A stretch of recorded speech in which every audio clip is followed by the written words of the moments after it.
Open my eye.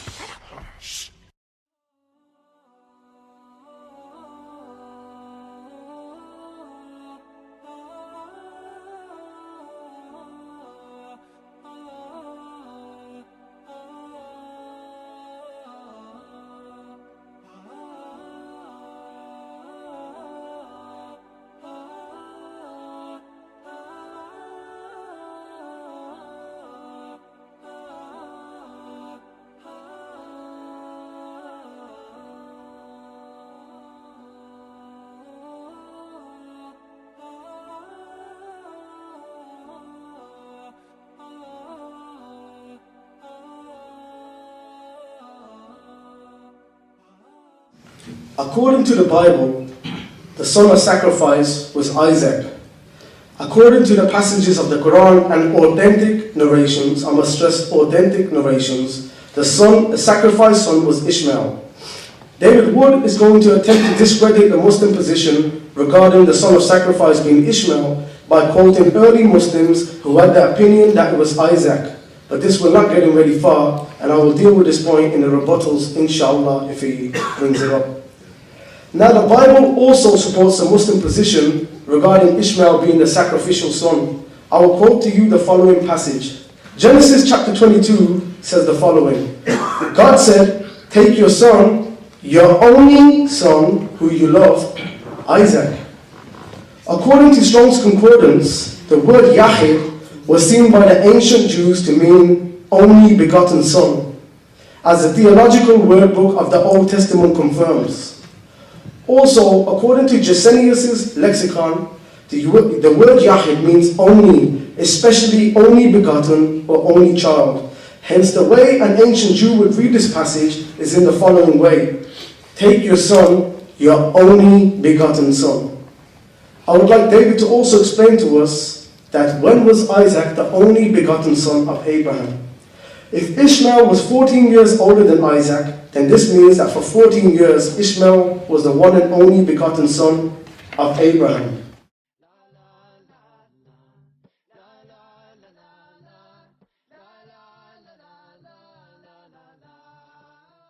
In Genesis 22, we'll be talking about this quite a bit tonight. I just want to put it in context here.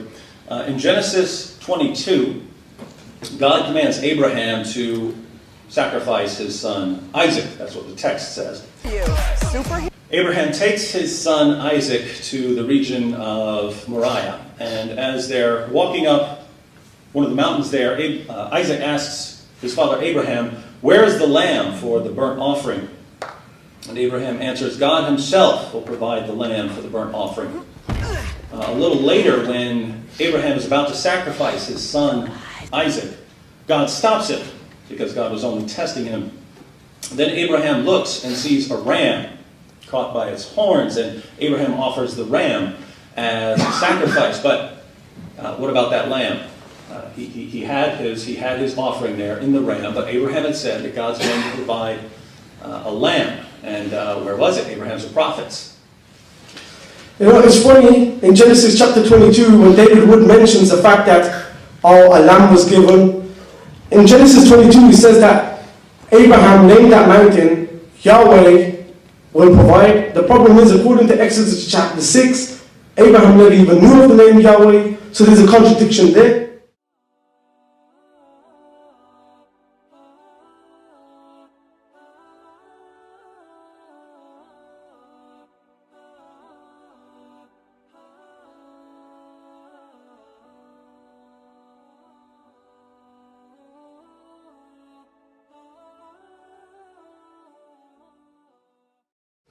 I would like David Wood to explain to us that if he's going to quote the Bible as a proof text, he has to first explain the contradiction in the Bible about Ishmael's age. Was Ishmael 17, who mocked Isaac and sent to Arabia, or was he a baby who was carried to Arabia? See, if your Bible's got a contradiction in it, if it's got a fabricated story in it, quoting a line from it ain't really going to help you much. Also, if you're going to keep talking about the covenant was passed from Isaac to Jacob, look, it's the Jews, you have to refute the proof text that your Bible has got that shows a prophet's going to come from among the descendants of Ishmael You have to refute those. If not, that shows Ishmael was part of the covenant. And if Ishmael was circumcised as a sign of the covenant, how could it be that the covenant was only with Isaac? It's common sense.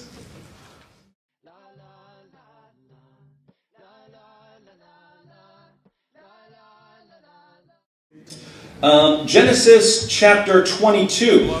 He says that the phrase "your only son," and this is a common argument. He says that the phrase "your only son" shows that the passage is actually about Ishmael. So notice what he's saying here.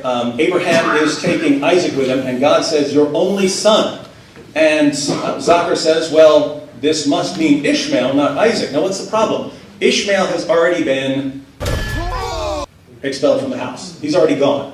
Who is Abraham's only son that he still has with him? That would be Isaac. And so it's perfectly clear what this verse means. It's obviously Isaac throughout the passage, and yet a Muslim will read this and say, obviously Ishmael. I don't know. I mean, if we're going to do that, if we're just going to look at passages and say they mean whatever we want them to, great, I can pick up the Quran and read it all and say, okay, Jesus is Lord. I mean, if we're just going to do that. I'm gonna...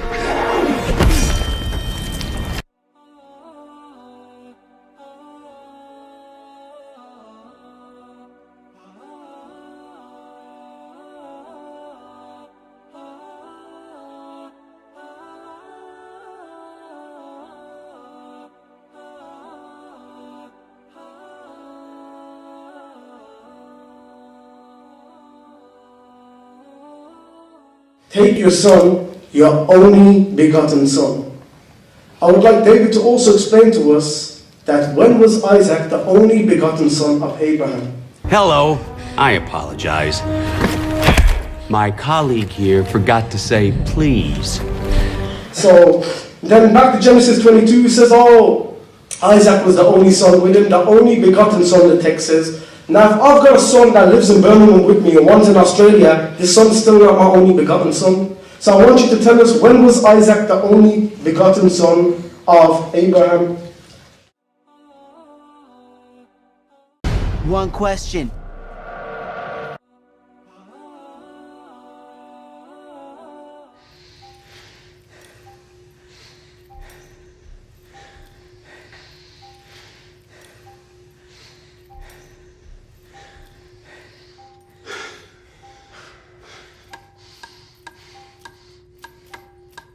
MC Mikey. MC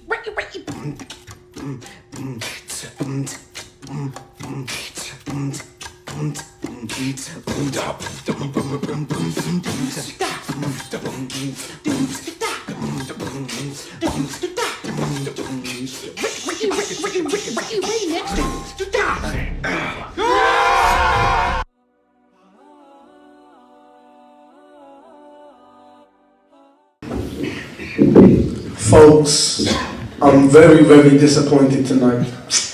He didn't answer any of my points. He avoided them because he can't answer them. That's harsh, man. It's no secret, but these apologists are experienced, you see. When they can't answer the question, they're silent on it. Or they're spinning around. But people who watch this on YouTube are going to know you avoided my questions.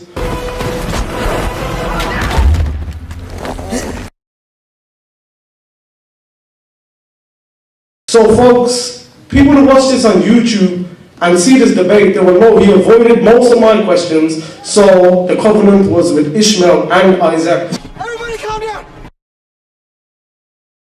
We love them both, they were both prophets. It's not Ishmael or Isaac or Jesus or Muhammad. Truth stands out from error. Assalamu Alaikum.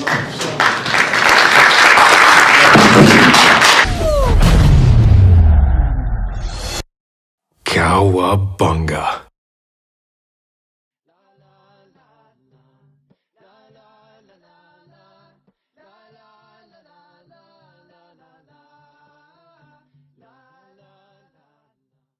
قولوا آمنا بالله وما أنزل إلينا وما أنزل إلى إبراهيم وإسماعيل وإسماعيل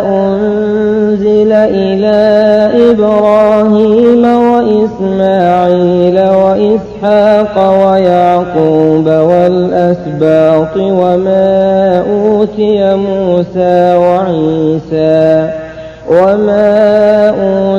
موسى وعيسى وما أوتي النبيون من ربهم لا نفرق بين أحد منهم ونحن له مسلمون. Here we come, Allah, here we come to serve you. Here we come, Allah, here we come.